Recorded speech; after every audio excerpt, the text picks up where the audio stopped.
say I'm the king of the world. طيب اسمع معايا، تخيل إنك مخرج أو ممثل وبتشتغل على فيلم حياتك، بتبذل فيه كل جهدك، وفجأة يجيلك خبر مبروك فيلمك مرشح لجائزة الأوسكار. إحساس خرافي مش كده؟ بس يا ترى إيه اللي مخلي الأوسكار الجائزة اللي كل حد في السينما بيحلم بيها؟ البداية كانت في هوليوود في العشرينات.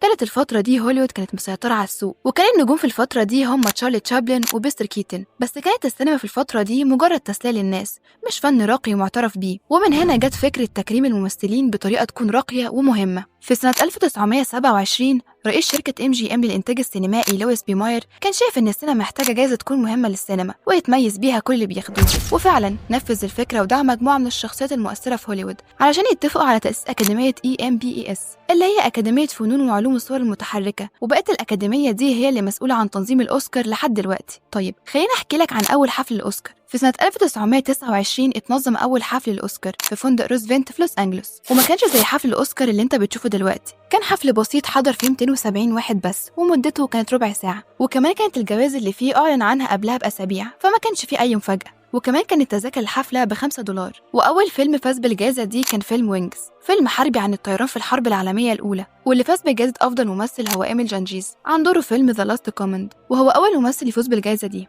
طيب خليني أقولك إزاي أصلا بيكسبوا الجائزة دي. الموضوع كان في البداية سهل، كان بيبقى تصويت من شوية أعضاء في الأكاديمية، لكن دلوقتي التصويت بقى بيحصل عن طريق أكتر من 10,000 عضو في الأكاديمية، وكل فئة من الجوائز دي بيصوت لها الناس المختصة في المجال ده. يعني مثلا المخرجين بيصوتوا لأفضل مخرج، والممثلين بيصوتوا لأفضل ممثل، وهكذا. طيب بما إن الموضوع صعب زي ما قلت لك، فتخيل مثلا أكتر حد فاز بالجائزة دي كانت كام مرة؟ مثلا 5، 10. أكتر حد فاز بالجائزة دي فاز بيها 22 مرة. تخيل الرقم. اللي فاز بكل ده هو والت ديزني. أيوة، هو اللي جه في دماغك. والت ديزني هو اللي عمل شركة ديزني اللي كلنا عارفينها، اللي عمل تقريبا كل الشخصيات الكرتونية اللي كنا بنشوفها واحنا صغيرين وبنحبها، زي ميكي ماوس وسنو وايت والأقزام السبعة. وكان هو أول فيلم رسوم متحركة بالألوان والصوت، فيعتبر هو واحد من أهم الشخصيات في عالم السينما والرسوم المتحركة. طيب خلينا نرجع للأوسكار. هي ازاي بقت بالشكل ده وبقت الحدث الأهم في العالم؟ بعد الحرب العالمية التانية السينما الأمريكية بقت هي المسيطرة على صناعة الأفلام، وهوليوود بقت هي مركز صناعة السينما. وده بسبب إن الحرب العالمية التانية دمرت البنية التحتية للسينما في أوروبا، وبالذات ألمانيا وفرنسا وإيطاليا، وهم اللي كانوا مسيطرين على صناعة السينما في أوروبا. ده غير إن الاستوديوهات والمعدات اتدمرت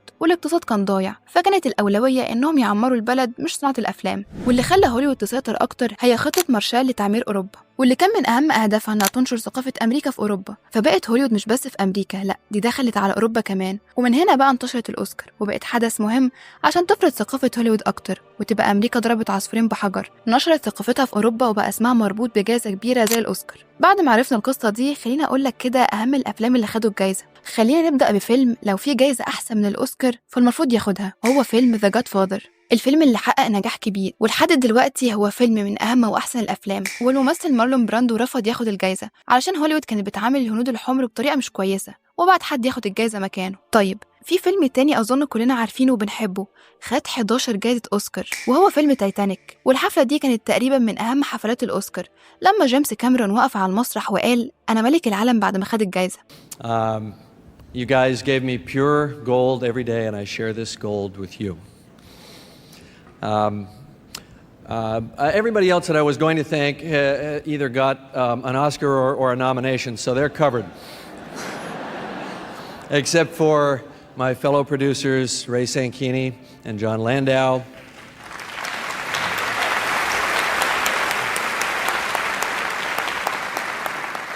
Josh McLaughlin, Rod Lurie, my brother Mike Cameron, who built the deep diving camera system, my lovely wife Linda, our two beautiful children, Dalton and Josephine, and my original producers, my parents who are here tonight, Philip and Shirley Cameron.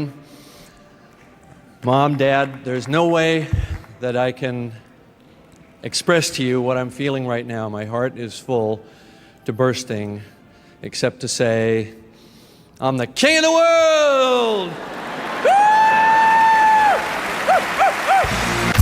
وفي 2004 فاز فيلم The Return of King ب11 جائزة أوسكار من غير ما يخسر أي ترشيح. And the Oscar goes to Peter Jackson, Lord of the Rings. This is the second Academy Award tonight for Peter Jackson, including his nomination this year for Best Motion Picture and Adapted Screenplay for The Lord of the Rings, The Return of the King. وفي 2010 فيلم أفاتار خسر الأوسكار قدام فيلم مستقل وهو فيلم ذا هارت لوكر اللي كان يعتبر. وفي 2022 بيحصل موقف كوميدي في الحفلة لما ويل سميث بيضرب كريس روك على المسرح بسبب إنه قال نكتة على مراته. Jada, I love you. G.I. Jane 2, can't wait to see it. All right?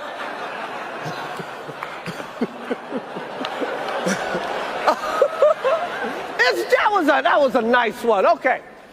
I'm out here. Uh-oh, Richard. Oh, wow. Wow.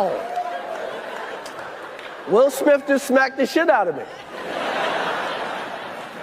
My wife's name out your fucking mouth. Wow, dude.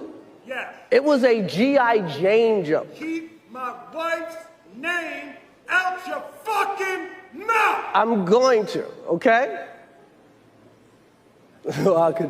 Okay. That was a greatest night in the history of television. Okay.